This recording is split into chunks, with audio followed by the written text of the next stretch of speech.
Hi everybody, thanks for joining us for Northern Ag TV. Well, USDA released the much anticipated Prospective Plantings Report on Monday. That's a survey-based prediction on what farmers are going to grow this year. And there is a lot of uncertainty from producers just trying to find which crop's going to generate some profitability this year. The earlier expectations were for corn acres to be up strong, taking a lot of acres out of soybeans, and boy, that was sure the case. USDA's corn numbers came in way above expectations, up 5% at 4.7 million acres, more than a year ago.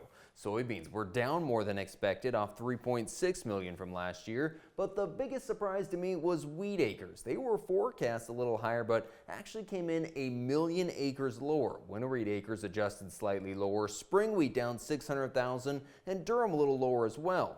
Barley acres down 2% from a year ago, and canola down 7%. Historically, that report is a market mover, but kind of disappointed from that action. We'll take a look at what the prices did later on here in the report. Now, India is talking about reducing tariffs on some U.S. ag products, particularly lentils, which could help to boost demand for U.S. pulses. That's in reaction to reciprocal tariffs that President Trump is planning to implement tomorrow. USA Dry Pea and Lentil Council CEO Tim McGreevy told me that with current pricing and the fact that input costs are generally lower on pulses, this is a good time to raise pulse crops, he said. And that may be why USDA is projecting 6% more pulses here in 2025. There's a lot of uncertainty in every market, but pulses right now actually are fairly competitively priced. Our prices are above our 10-year averages by quite a bit right now. Stocks are actually pretty low for peas, lentils, and chickpeas in the United States and across the world. So demand worldwide has been pretty strong. Of course, we have tariffs looming, so there's a lot of uncertainty. We're obviously hoping the president will have quick negotiations as we're going through this little tariff situation. That could hurt us a little bit, but domestically we're pretty strong and growing. Well, recently I had the chance to catch up with Riverton Livestock manager Jeff Brown, and we talked about this record-setting cattle market. He said it's kind of a perfect storm of conditions setting up to create these high prices, but Jeff did say that price risk management is still going to be critical for cattle producers. It's really a function of moisture around the country and the board all coming together at one time, cow deficit, everywhere you go, really. So the stars are all lined up for people receiving these prices. And with the tools that are available, you can procure a nice market, whether you choose to forward contract the calves, use LRP video, but there's lots of ways to mitigate your risk. At the end of the day, we just need people financially healthy and participating, and we'll all thrive. And 2 new beef packing plants are set to open this spring. Sustainable Beef in North Platte, Nebraska is going to be processing 1,500 head per day when they're up full steam. They're going to begin operations in May. And then America's Heartland Packing in Missouri that costs $800 million to build. They're going to be processing 2,400 head per day when they ramp up. Certainly, it's not an easy time to start a packing plant with record low cattle numbers, but it is going to create more competition at the packing segment and hopefully better prices for cattle producers. Stay with us. We're going to be back and talk about the markets after this. From the beginning, we've worked closely with farmers.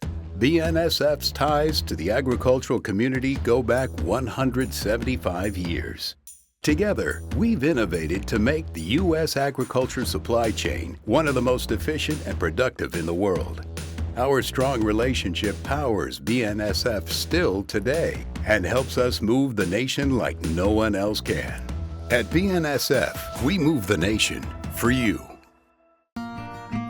Talking with someone that you know is stressed out, those are difficult things to approach, but if you're good friends with those people, reach out and say, I'm here to talk to you. We can find somewhere to get some assistance.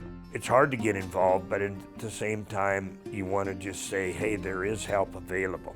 For more tips in dealing with stress in agriculture or for free counseling for egg producers, visit beyondtheweather.com. Well, now coming to look at our markets here, cattle futures were rather cautious to open the week, probably still feeling some pressure from the equity markets, but also this Prospective Plantings report as cattle are waiting to see what it's going to do to feed costs. To have a lot more corn acres this year should help lower costs of gain. Now, there was some disappointment from the cash-fed cattle trade last week. Live sales coming in steady to $1 lower, ranging $209 to $214. Dress trades steady to 10 higher, just depending on the packer that bought them. They range $335 to $345. In our local markets, steady prices on the way ups in Torrington, with most of the cows 142 to 154, bulls 173 to 188, and young open stock cows 210 to 233.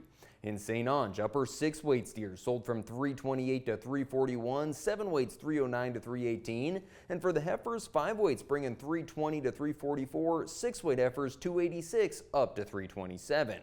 And the crop futures did see a lot of volatility after USDA's planting report. The wheat market did find some badly needed support, with USDA surprising the market with less than expected wheat acres. Would like to see the wheat add a little more money though. No real surprises in the grain stocks report, but corn and soybeans did bounce around a lot despite the clear sign of bullish numbers for beans and very bearish for corn, but traders may have already factored in the increased corn acres. Hopefully wheat does build on these gains as contracts are up 5 to 11 cents, with May spring wheat closing at $5.92, winter wheat at $5.57.